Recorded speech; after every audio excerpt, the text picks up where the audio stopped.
ICSE class 10-এর 2025-এর এই কোশ্চেনটি 5-এর 3 নম্বর কোশ্চেনটি এইটা পড়েছে। ইভেন এবং অড নাম্বারগুলো প্রিন্ট করতে হবে। আমি কম্পিউটারের মাধ্যমে দেখাবো। দেখো, প্রথমে একটা n = এই সংখ্যাগুলো দেয়া আছে। ইভেন নাম্বার বার করার জন্য ইভেন নাম ফর নাম ইন n ইফ নাম মডুলাস 2 = 0 প্রিন্ট করবে ইভেন নাম্বারস ইভেন।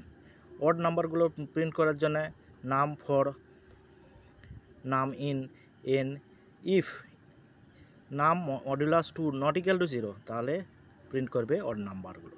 দেখি রান করি। দেখো, ইভেন নাম্বারগুলো এইটা আর অড নাম্বারগুলো এটা। উপরে আমি প্রোগ্রাম, নিচে আমি আউটপুট করে রেখেছি। দেখো ভালো করে, ঠিক আছে। ইভেন নাম্বার এবং অড নাম্বারগুলো প্রিন্ট করব লিস্টের সাহায্যে।